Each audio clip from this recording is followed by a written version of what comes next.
Rendons-nous auprès de Chuck et Linda, que nous avons interviewés il y a quelque temps, tous les deux ensemble. Écoutons leur bon témoignage.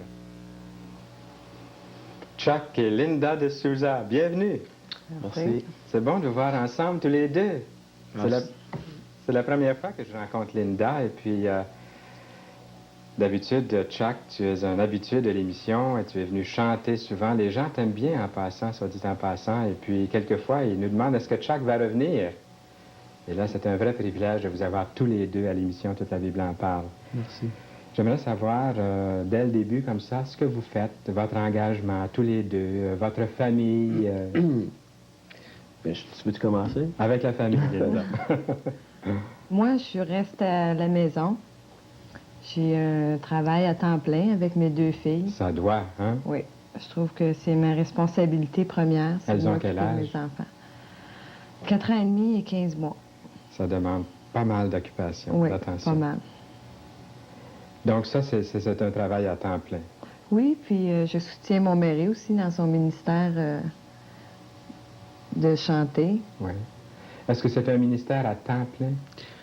Non, c'est un ministère, je dirais, à temps partiel. C'est quand quelqu'un me demande d'aller chanter, dépendant de la cédule que j'ai. Le Seigneur me donne le désir, le goût d'aller partager la parole de Dieu en chanson. Et j'implique ma femme beaucoup dans mon ministère parce que je travaille comme vendeur et dans le marketing et je voyage beaucoup pour la compagnie. Plus avec les croisades Barrymore avec mon frère. Ouais. Et comme chanter pour le Seigneur aussi, ça demande beaucoup de temps. Et j'aime le plus possible impliquer ma femme dans ce ministère. De quelle façon est-ce qu'il t'implique, Linda? Est-ce que je peux demander ça?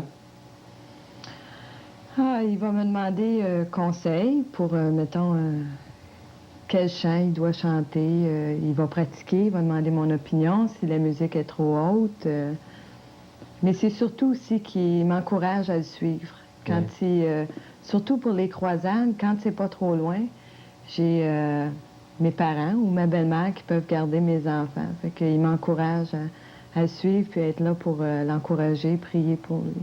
Moi, je vous loue de faire ça. C'est louable, déjà au début. Il y a tellement de couples là, qui, sans le savoir, il se produit un écart entre eux. Je parle des couples qui sont chrétiens, qui aiment le Seigneur de tout leur cœur. Il ne faut pas laisser créer cet écart. Donc, dès le début, ça fait combien de temps que vous êtes mariés? 6 ans. 6 ans. Donc, c'est vraiment au début. C'est important de travailler ensemble, surtout dans le ministère. Je vous encourage beaucoup. C'est essentiel. Ah oui. Puis là, on parle de votre expérience chrétienne. Il s'est produit des choses dans votre vie, là, dans le passé. Est-ce qu'on peut entrer là-dedans, dans ce sujet-là, et puis en parler un petit peu? Ça fait combien de temps, tous les deux, que vous êtes chrétiens? On va commencer avec Linda. Bon, mais moi, avant tout, je dois vous expliquer que depuis que je suis tout jeune, mes parents fréquentent une église où l'on enseigne qu'il faut vraiment mettre en pratique la Bible, la parole de Dieu. Un foyer chrétien. C'est ça. Donc, tout jeune, je connaissais le sacrifice que Jésus-Christ avait fait pour moi, pour mes péchés. Oui. Même étant tout jeune, on va dire un enfant ne peut pas commettre de péché, mais c'est pas vrai, parce que la Bible m'enseignait d'obéir à mes parents. Puis je le faisais pas toujours. Donc, je savais que je péchais, que j'avais besoin de Jésus-Christ. Fait que je l'ai accepté étant tout jeune. Puis ça, c'est tout jeune, ça devait être vraiment jeune, hein, quand vous étiez... 8 ans, 7-8 ans, oui. Et puis, pour vous, c'était toujours la même chose à la maison, la Bible, les versets, l'école du dimanche. C'est ça. Et puis, c'était ça votre vie. Oui. C'est-à-dire que ça m'a empêché de faire beaucoup de mauvaises choses dans ma jeunesse. Que je me suis retenue pour le respect à mes parents, surtout. Je voulais pas leur faire de tort. Puis aussi, j'avais la crainte de Dieu. Vu que je savais depuis que j'étais jeune, je connaissais un peu Dieu. Je connaissais. Linda, est-ce que je peux vous demander, est-ce que vous regrettez d'avoir été choyée ou chouchoutée par le Seigneur, là, d'avoir eu la parole depuis votre temps d'enfance? Est-ce que ça a été pour vous quelquefois, vous avez regretté d'être une fille d'un foyer chrétien. Je vous dis ça avec expérience, parce que je connais plusieurs foyers chrétiens. C'est pour ça que je vous pose la question. Dans ma jeunesse, oui. De quand j'étais jeune, dans mon adolescence, puis que je voulais sortir, puis que mes parents disaient Linda, es-tu sûre que c'est ta place? Ça me manquait. Malgré qu'une fois, je suis allée. Je suis allée dans une danse, là, puis j'avais dit à mes parents, j'y vais, je veux voir ce que c'est. Puis je suis rentrée là, puis franchement, là, je suis ressortie, puis je suis arrivée à la maison, puis j'ai dit à ma mère, il n'y a rien. Je suis allée, puis tout ce qui me disait que c'était rien. Tout ce que c'était, j'avais peur. C'était tout noir, puis des garçons.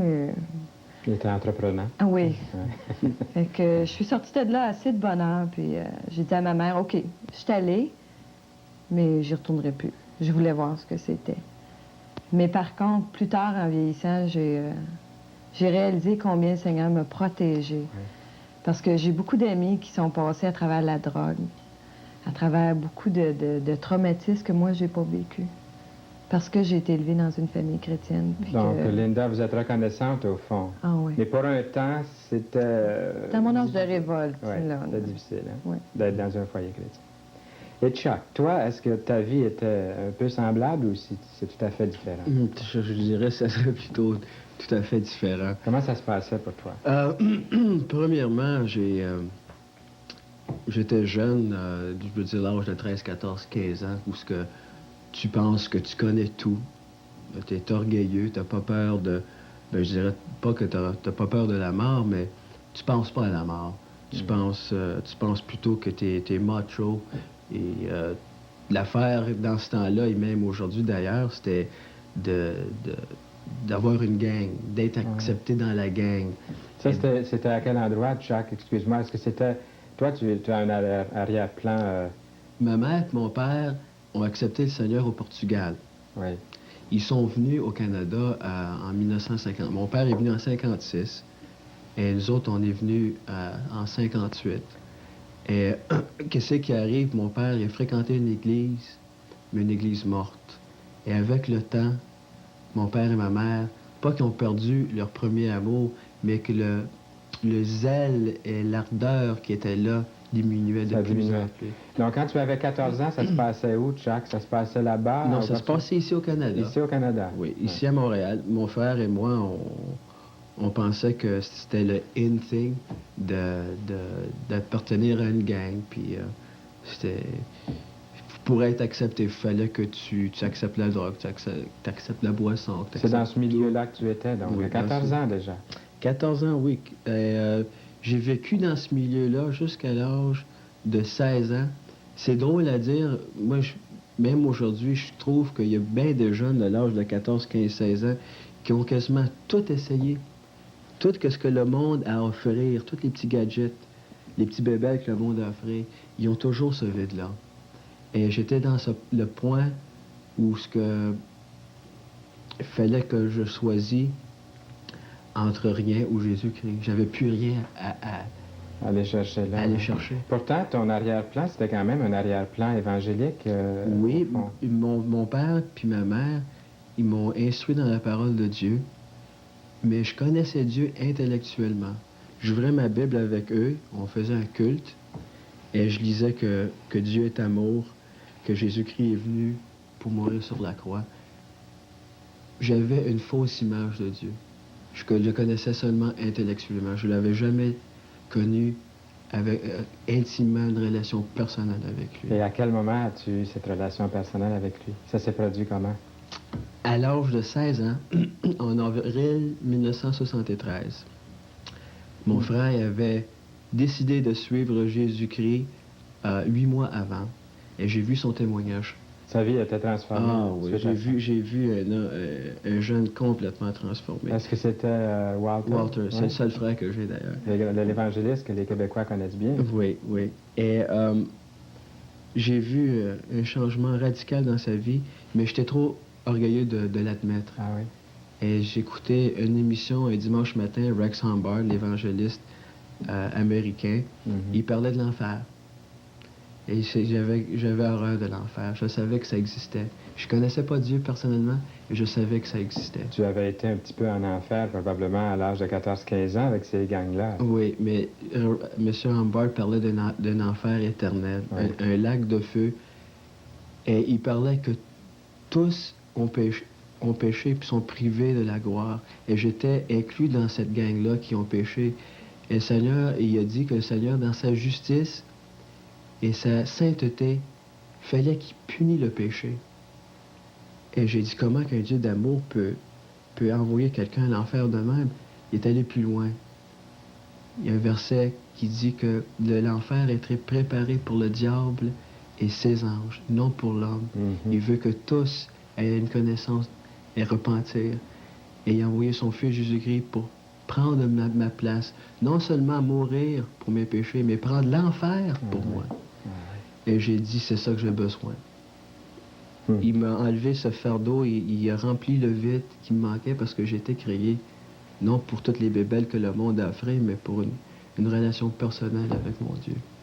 Et depuis ce temps-là, la joie puis la paix est inexprimable.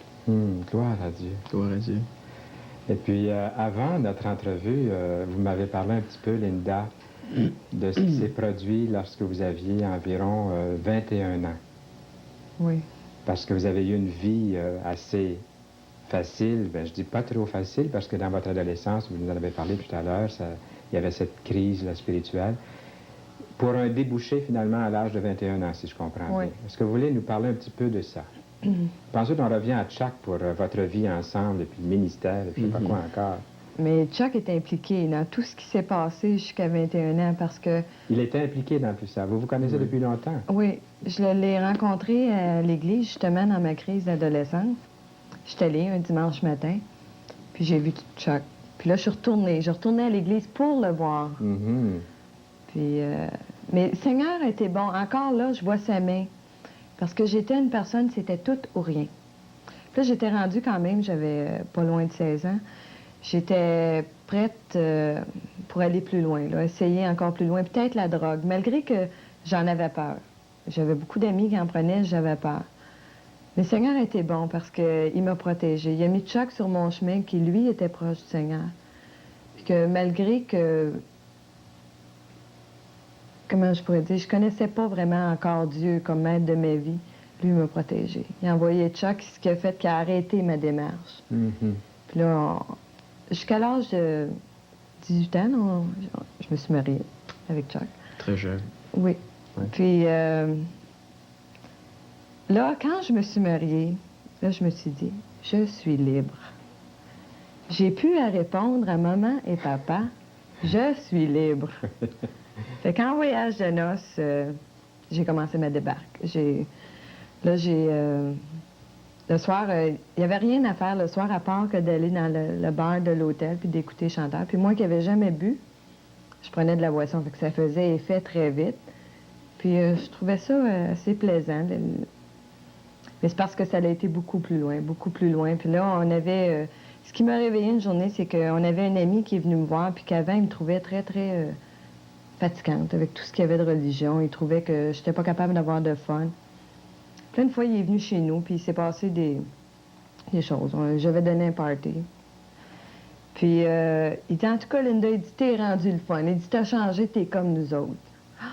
J'ai dit, Seigneur, où je suis rendue? Je suis vraiment, quand il n'y a plus de différence. Puis c'est là que je me suis aperçue que... Puis entre-temps, on avait un commerce, j'avais un enfant, puis... Chuck était beaucoup porté vers le commerce, fait que moi, je me sentais délaissée. Puis par contre, je voulais pas donner de moi-même parce que moi aussi, j'étais impliquée dans le commerce. Puis j'aimais ma position. J'avais une position d'autorité. Puis j'avais besoin de l'amour de Dieu pour pouvoir la donner à mes enfants et à mon mari. Vous avez reçu l'amour de Dieu tous les deux à un moment donné? Oui. Pour que votre vie se transforme de couple, votre vie de couple se transforme? Oui. On était rendus... Vraiment, le Seigneur m'avait touché physiquement. Il avait permis que Satan touche notre couple. Et il fallait qu'on prenne une décision. Mais pour prouver qu'on était né de nouveau, scellé par l'amour et le Saint-Esprit de Dieu, il a permis des circonstances pour nous ramener. Et c'est comme un bon papa qui tape les fesses de son enfant des fois. Est-ce que tu peux nous parler de cette tape qu'il t'a donnée en particulier, ou si tu aimes mieux la sauter? Ah, je veux dire, j'étais un homme très orgueilleux dans le sens de mon apparence. Et tous les cheveux que j'avais sur mon corps tombaient. Les cheveux, les sourcils, la moustache, la barbe. Et il est allé plus loin. Notre couple, nous, on se séparait. Ça se divisait tranquillement à cause de quelque chose qui était temporaire, une compagnie. Et le Seigneur a vraiment montré son amour en nous permettant ces circonstances-là.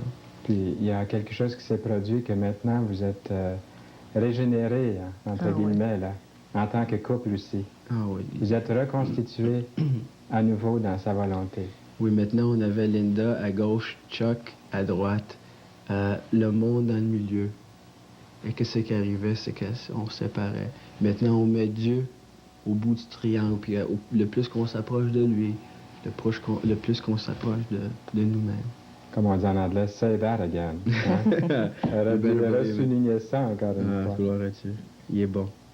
Et puis, quel est, pendant 30 secondes, le message que vous aimeriez passer à un autre couple pour leur éviter quelque chose? Un message là, de 30 secondes à peu près. Je dirais à des couples chrétiens, il y a un verset en 1 Jean 4,4 qui dit « Celui qui est en vous est plus grand et plus puissant que celui qui est dans le monde. » Et comment qu'on met ça en pratique? On peut aller plus loin en 1 Jean 5, verset 4. « Parce que tu es né de Dieu, tu as la victoire de triompher le monde. Et la victoire qui triomphe du monde, c'est notre foi. C'est notre espérance en Dieu, c'est notre amour en Dieu qui nous aide à triompher tout ce que le monde a à nous offrir. » Là-dessus, Chuck et Linda de Souza, merci beaucoup. À bientôt. Merci, Fernand. Merci, c'était Chuck et Linda de Souza